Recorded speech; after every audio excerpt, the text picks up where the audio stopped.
BJP. സംസ്ഥാന vice president Shobha സുരേന്ദ്രന്റെ വീടിന് സമീപം സ്ഫോടക വസ്തു ഉയർന്നു. അയൽവാസിയുടെ വീടിന് സമീപത്താണ് പൊട്ടിത്തെറിയുണ്ടായത്. സിറ്റി പോലീസ് കമ്മീഷണറുടെ നേതൃത്വത്തിൽ അന്വേഷണം ആരംഭിച്ചിട്ടുണ്ട്. വിവരങ്ങളുമായി സൂരജ് സജ്ജിയാണ് ചേരുന്നത് തൃശ്ശൂരിൽ നിന്ന്. സൂരജ്, ഇത്തരത്തിലൊരു സ്ഫോടക വസ്തു അയൽവാസിയുടെ വീട്ടിലേക്ക് എറിയുന്നു എന്ന വിവരമാണല്ലോ നമുക്ക് ലഭിക്കുന്നത്. അത് ശോഭാ സുരേന്ദ്രന്റെ വീട് എന്ന് തെറ്റിദ്ധരിച്ച് എറിഞ്ഞതാണോ? നമുക്ക് പ്രാഥമികമായി ലഭിക്കുന്ന വിവരങ്ങൾ എന്തൊക്കെയാണ്? ക്രിസ്റ്റീന, ശോഭാ സുരേന്ദ്രന്റെ വീടാണ് എന്ന് തെറ്റിദ്ധരിച്ച് ഇത്തരത്തിൽ സ്ഫോടക വസ്തു എറിയുകയായിരുന്നു എന്നുള്ളതാണ് നിലവിൽ ഉയർന്നിരിക്കുന്ന ആരോപണം. ഇതാണ് കാണുന്നതാണ് ശോഭാ സുരേന്ദ്രന്റെ വീട്. ഇതിന് എതിർവശത്തേക്കാണ് ഇപ്പോൾ ഈ സ്ഫോടക വസ്തു വലിച്ചെറിഞ്ഞിരിക്കുന്നത്. ഈ എതിർവശത്തെ വീടിന് മുന്നിലെ റോഡിൽ ഈ സ്ഫോടക വസ്തു വീണ് പൊട്ടുകയായിരുന്നു. വലിയ രീതിയിൽ ശബ്ദമുണ്ടായി, തീ അടക്കം ചെറിയ രീതിയിൽ ഇങ്ങനെ ആളിക്കത്തി എന്നുള്ളതാണ് പറയുന്നത്. പക്ഷേ ഇവർ ആദ്യഘട്ടത്തിൽ എന്താണ് സംഭവിച്ചതെന്ന് ഈ സമീപത്തെ അയൽവാസിക്കും അതോടൊപ്പം തന്നെ ശോഭാ സുരേന്ദ്രന്റെ വീട്ടിലുണ്ടായിരുന്ന ആളുകൾക്കൊന്നും തന്നെ മനസ്സിലായില്ല. പരസ്പരം ഇവർ എത്തി ആശയവിനിമയം നടത്തുന്ന സമയത്താണ് ഇത് ഇവിടെയുള്ള ആളുകളല്ല ഇത് പൊട്ടിച്ചത് അല്ലെങ്കിൽ ഇത് എറിഞ്ഞത് എന്ന കാര്യം ഇവർ മനസ്സിലാക്കുന്നത്. ഇതോടുകൂടിയാണ് ഈ വിവരം പോലീസിന് കൈമാറുന്നത്. തൃശൂർ ACP അടക്കം ഇവിടെ എത്തി പരിശോധനകൾ ആരംഭിക്കുകയും ചെയ്തിട്ടുണ്ട്. നാളെയാണ് സ്വാഭാവികമായും കൂടുതൽ പരിശോധനകളിലേക്ക് പോലീസ് കടക്കുക. ഇന്ന് രാത്രിയാണ് എന്താണ് സംഭവിച്ചത് എന്ന് സംബന്ധിച്ചെല്ലാം തന്നെ പ്രാഥമികമായ അന്വേഷണത്തിലേക്ക് പോലീസ് കടക്കുകയും ചെയ്തിട്ടുണ്ട്. എന്തായാലും നമ്മളോടൊപ്പം ഇപ്പോൾ ശോഭാ സുരേന്ദ്രൻ കൂടി ചേരുകയാണ്. എന്താണെന്ന് സംഭവിച്ചത്? ഒരു രാത്രി ഒരു 10:43 ആ സമയത്ത് ഉഗ്ര ശബ്ദത്തിൽ ഒരു പൊട്ടിത്തെറി ഉണ്ടായി. അപ്പം ഞാൻ അടുക്കളയിലായിരുന്നു. ഓടി ഞാൻ പുറത്ത് വരുമ്പോൾ അതുപോലെ തന്നെ നേരെ ഓപ്പോസിറ്റുള്ള 2 വീട്ടുകാരും അവരെല്ലാവരും പുറത്തിറങ്ങി. ഇപ്പം എല്ലാവർക്കും കേൾക്കാൻ സാധിക്കുന്ന, ഈ പരിസരം മുഴുവൻ കേൾക്കാൻ സാധിക്കുന്ന രീതിയിലുള്ള വലിയ ശബ്ദത്തിലാണ് പൊട്ടിത്തെറി ഉണ്ടായത്. അപ്പം എല്ലാവരും വീടുകൾ അടഞ്ഞു കിടക്കുകയാണല്ലോ. അപ്പം വാതിൽ തുറന്ന് പുറത്തിറങ്ങിയ അതിനുള്ളിൽ ഇത് വളരെ തിരക്കുള്ള ധാരാളം വാഹനങ്ങൾ അങ്ങോട്ടും ഇങ്ങോട്ടും പോകുന്ന ഒരു വഴിയാണ്. കളക്ടറേറ്റിൻ്റെ അടുത്താണ്. അപ്പോൾ ഇത്രയും തിരക്കുള്ള ഒരു വഴിയായതുകൊണ്ട് തന്നെ പല ബൈക്കുകളും അതുപോലെ തന്നെ കുറച്ച് നീങ്ങിയിട്ട് കാറും എല്ലാം ഉണ്ടായിരുന്നു എന്നാണ് ഇവിടെ അടുത്തുള്ള കുട്ടികളൊക്കെ പറഞ്ഞത്. ഇപ്പോൾ പോലീസ് അധികാരികൾ വന്നു. അവർ ചുറ്റുമുള്ള വീട്ടുകാരോട് അവർ മൊഴിയെടുത്തു. അതിനുശേഷം പോലീസ് ഉദ്യോഗസ്ഥൻ എന്നെയും കണ്ടു, എന്നോട് സംസാരിച്ചു. അത്രയാണ് ഉണ്ടായിട്ടുള്ളത്. ബോധപൂർവം ഇങ്ങോട്ട് എറിയാനുള്ള ഒരു ശ്രമമായിരിക്കാൻ നടന്നതല്ലേ? അങ്ങനെയാണ്? അല്ല, അവിടെ ആരും അങ്ങനെ ആ വീട് എന്ന് പറയുന്നത് അവർ വളരെ ശാന്തമായിട്ട്, കാരണം അവർക്കൊരു പൊതുപ്രവർത്തനമോ അല്ലെങ്കിൽ അങ്ങനെ യാതൊരു കാര്യങ്ങളും എൻഗേജ്ഡ് ആയിട്ടുള്ള ആൾക്കാരല്ല. അപ്പോൾ വളരെ ആസൂത്രിതമായിട്ടാണ്. അങ്ങനെ തെറ്റിയിട്ടും അറിയാൻ പാടില്ല. ഇപ്പോൾ വീട്ടിൽ എൻ്റെ കാർ ഉണ്ടായിരുന്നില്ല, ഞാനുണ്ടായിരുന്നു. പക്ഷെ എൻ്റെ കാറ് പുറത്ത് പോയിരിക്കുകയായിരുന്നു. അപ്പോൾ ആ വീട്ടിലാണെങ്കിൽ വെള്ള കാറകത്ത് കിടക്കുന്നുണ്ട്. അപ്പോൾ പറഞ്ഞു കൊടുത്ത ഇതിൻ്റെ പിറകിൽ പ്രവർത്തിച്ച ഒരു ശക്തി ഉണ്ടാവുമല്ലോ. കാരണം ഈ എറിയണം എന്ന് വിചാരിച്ച ആൾ മാത്രം ആയിരിക്കില്ല ഈ ഗൂഢാലോചനയുടെ പിറകിൽ ആളുകളുണ്ടാവും. അപ്പോൾ ഓട്ടോമാറ്റിക്കലി ഒരു വെള്ള കാറ് വീടിൻ്റെ മുന്നിലുണ്ടെന്നും ആ വെള്ള കാറുള്ള വീട്ടിലേക്ക് എറിയണം എന്നാണ് അവർ ആഗ്രഹിച്ചത്. അപ്പോൾ അവർ നോക്കുമ്പോൾ വെള്ള കാറ് ഇവിടെ ഇല്ല, നമ്മുടെ വീടിൻ്റെ മുന്നിൽ ഒഴിഞ്ഞു കിടക്കുന്നു. വെള്ള കാറ് ഓപ്പോസിറ്റ് വീട്ടിൽ കിടക്കുന്നു.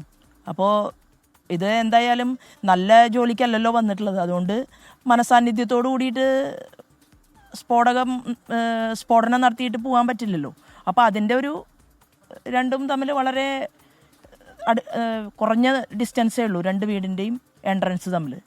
ഒരു കാറ് സംശയാസ്പദമായി കണ്ടു എന്നുള്ളതാണ് ഇപ്പം നിലവിൽ നാട്ടുകാരിങ്ങനെ പറഞ്ഞതായിട്ട് അറിയുന്നത്. അല്ല, ഒരു കാറ് സംശയാസ്പദമായി കണ്ടു എന്ന് അവർ വീട്ടുകാർ പറയുന്നുണ്ട്. ബൈക്കുകൾ അങ്ങോട്ടും ഇങ്ങോട്ടും പാസ് ചെയ്ത് പോകുന്നുണ്ട്. അപ്പോൾ ഇതെന്താണ് സംഭവിച്ചിട്ടുള്ളതെന്ന് അറിയാനായിട്ട് ഇവിടെ തന്നെ CCTV ക്യാമറയും ആളുകൾ വരുന്നതും പോകുന്നതും എല്ലാം കണ്ടുപിടിക്കാനൊക്കെ സാധിക്കുന്ന ഒരു സിറ്റിയാണിത്.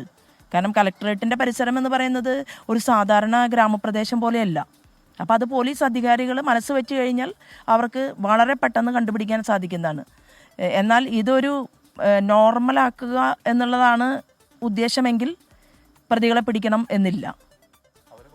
ഇത് ഗൗരവത്തിലെടുക്കുന്നുണ്ടോ പോലീസ്? എന്താണ് അവരെ സംബന്ധിച്ചു? അല്ലല്ല, ഗൗരവത്തിലെടുക്കണം എന്നുള്ളതാണ്. ശോഭാ സുരേന്ദ്രൻ എന്ന് പറയുന്ന ഒരു വ്യക്തിയുടെ പ്രശ്നമല്ലത്.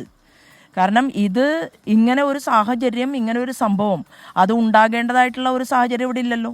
അപ്പോൾ അങ്ങനെ ഉണ്ടായിട്ടുണ്ടെങ്കിൽ അതിൻ്റെ പിറകിൽ ഒരു ഗൂഢ ഉദ്ദേശമുണ്ട്.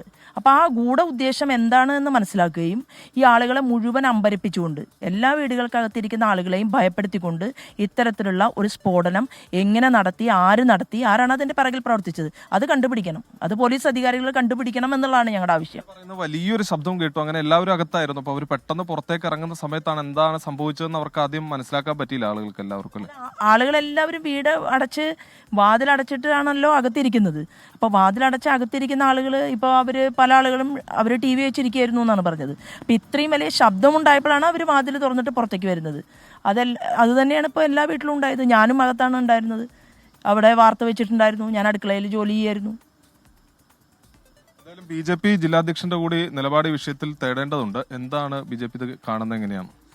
അല്ല, ഭാരതീയ ജനതാ പാർട്ടിയുടെ സംസ്ഥാന ഉപാധ്യക്ഷ ശ്രീമതി ശോഭാ സുരേന്ദ്രജിയുടെ വീടിന് സമീപം നടന്ന ഈ ഉഗ്രസ്ഫോടനം പാർട്ടിയെ സംബന്ധിച്ചിടത്തോളം വളരെ ഞെട്ടലുളവാക്കുന്ന ഒന്നാണ്. പാർട്ടി പോലീസ് അധികാരികളുടെ അന്വേഷണത്തിലെ നിജസ്ഥിതി എന്താണെന്ന് പുറത്തു കൊണ്ടുവരാൻ സാധിക്കും എന്ന് തന്നെയാണ് ഞങ്ങൾ പ്രതീക്ഷിക്കുന്നത്.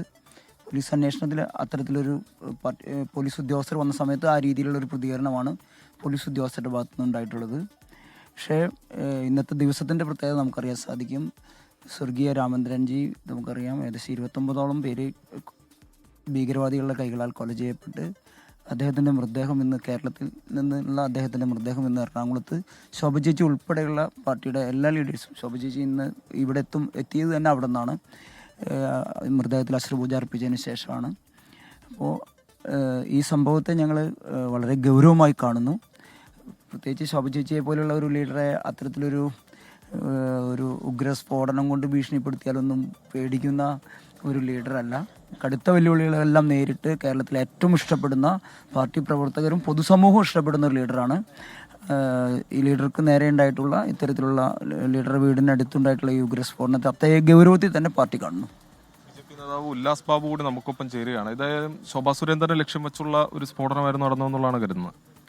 പാർട്ടിയെ സംബന്ധിച്ചിടത്തോളം ബഹുമാനിയായിട്ടുള്ള ശോഭാ സുരേന്ദ്രൻ്റെ വീടിൻ്റെ മുമ്പിൽ ഇങ്ങനെ ഒരു സംഭവം നടക്കുമ്പോൾ അത് ഗൗരവമായിട്ട് തന്നെ എടുക്കുക. പിന്നെ പോലീസ് അതിനെ പറയുന്നത് ഇനി ഏത് രീതിയിലാണ്, അല്ലെങ്കിൽ അവർക്ക് അത് അന്വേഷിക്കാൻ സാധിച്ചില്ല, അല്ലെങ്കിൽ അവർക്ക് CCTV നോക്കാൻ പറ്റുന്നുണ്ടോ ഇല്ലയോ എന്നുള്ളത് അവർ തീരുമാനിക്കേണ്ടതാണ്. പോലീസ് അന്വേഷിച്ചാലും പാർട്ടി ഈ കാര്യത്തിൽ കൃത്യമായിട്ടുള്ള നിലപാടുണ്ട്. പാർട്ടി അത് അന്വേഷിക്കും, പാർട്ടി അത് ആരാണെന്ന് കണ്ടെത്തും.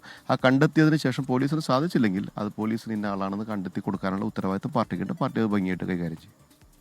എന്തായാലും ഇത് തന്നെയാണ് BJP സംഭവവുമായി ബന്ധപ്പെട്ടുകൊണ്ട് വലിയ പ്രതിഷേധം ഉയർത്തുന്നുണ്ട്. അവർ ചൂണ്ടിക്കാണിക്കുന്ന കാരണം ഈ ശോഭാ സുരേന്ദ്രന്റെ വീട്ടുമുറ്റത്താണ്, അതായത് വീടിന് മുന്നിൽ തന്നെയാണ് ഇത്തരത്തിൽ ഈ സ്ഫോടക വസ്തു പൊട്ടിത്തെറിച്ചത്. അത് വലിയ ഗൗരവത്തോടു കൂടി തന്നെ കാണുന്നു എന്നുള്ളതാണ് ഇവർ വ്യക്തമാക്കുന്ന കാര്യം. എന്തായാലും ഈ സ്ഫോടക വസ്തു പൊട്ടിത്തെറിച്ച വീടിന് മുന്നിൽ നിലവിൽ അവരുടെ മൊഴിയടക്കം പോലീസ് രേഖപ്പെടുത്തുകയും ചെയ്തു. ചില സംശയാസ്പദമായ കാര്യങ്ങൾ കണ്ടു എന്നുള്ളതാണ്, അതായത് സംശയാസ്പദമായ വാഹനങ്ങൾ കടന്നുപോയി എന്നൊരു മൊഴിയാണ് ഈ പ്രദേശവാസികൾ അടക്കം നൽകിയിരിക്കുന്നത്. എന്തായാലും പോലീസും ഗൗരവത്തിലെടുക്കുകയാണ്. ACP ഉണ്ട്, അതോടൊപ്പം തന്നെ കമ്മീഷണർ എല്ലാം നേതൃത്വത്തിൽ വിപുലമായ അന്വേഷണത്തിലേക്ക് പോലീസ് കടക്കുകയും ചെയ്യുകയാണ്. ക്രിസ്റ്റീന, സുരേഷ് വിശദാംശങ്ങളുമായി ചേർന്നത്. കളക്ടറേറ്റിന് സമീപമുള്ള റോഡാണ്, ആ റോഡരികിലാണ് ശോഭാ സുരേന്ദ്രൻ താമസിക്കുന്നത്. അവിടെയാണ്, അതിൻ്റെ ഓപ്പോസിറ്റ് സൈഡിലാണ് ഈ സ്ഫോടനം ഉണ്ടായിരിക്കുന്നത്. അവിടെ വയറുകളും ഒക്കെ നമുക്ക് കാണാൻ സാധിക്കും.